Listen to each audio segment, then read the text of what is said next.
So the fact that you're already thinking about that and you're already considering getting uncomfortable is courageous.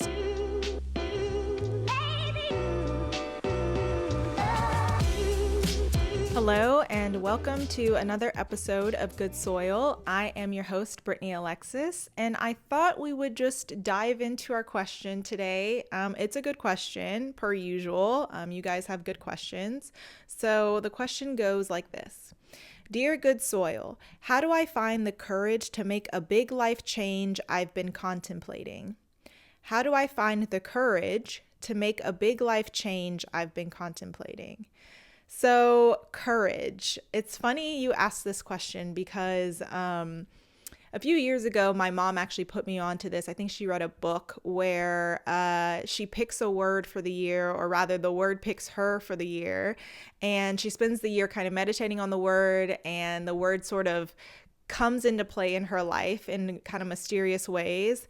And so I started doing that too. And I cannot for the life of me remember what my word was last year, which is probably a problem. But I think I crushed it last year.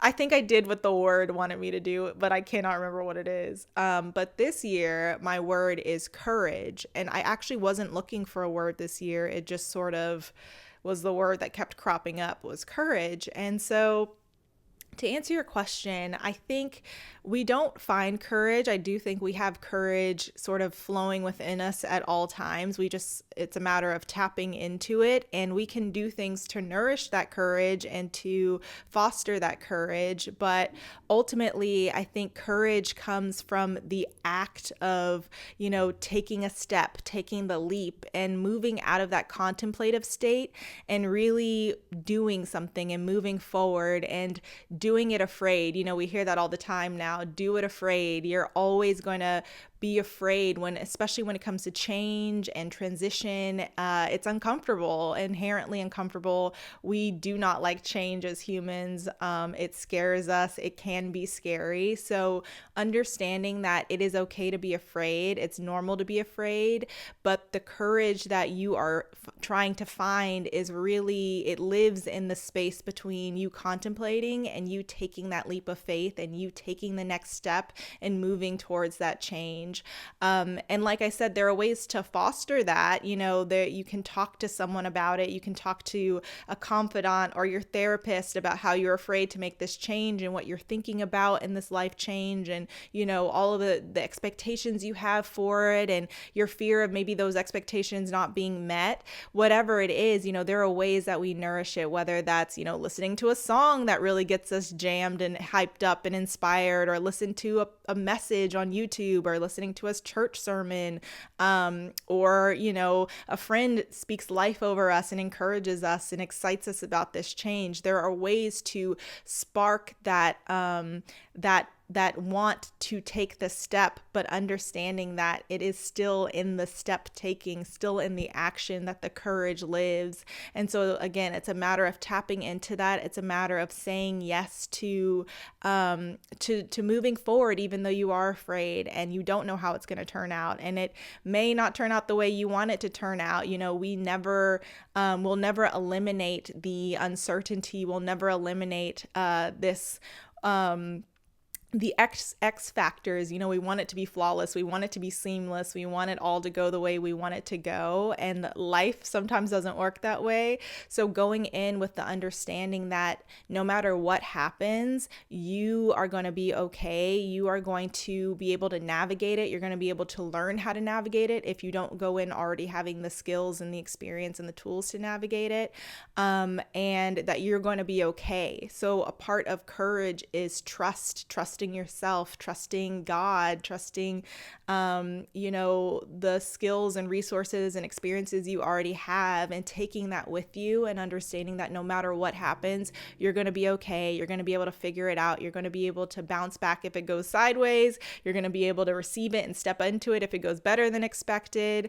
And also understanding that it's a courageous act to even contemplate a life change. So you are already being courageous just by thinking about it, and just by wanting to take the next step in your journey and wanting to go in a different direction. A lot of people and a lot of us, don't want to do that. We're comfortable being comfortable, and we don't want to rock the boat, and we don't want to make changes, and we don't even want to contemplate change. So the fact that you're already thinking about that and you're already considering getting uncomfortable is courageous. So you are already expressing that. You are already tapping into that.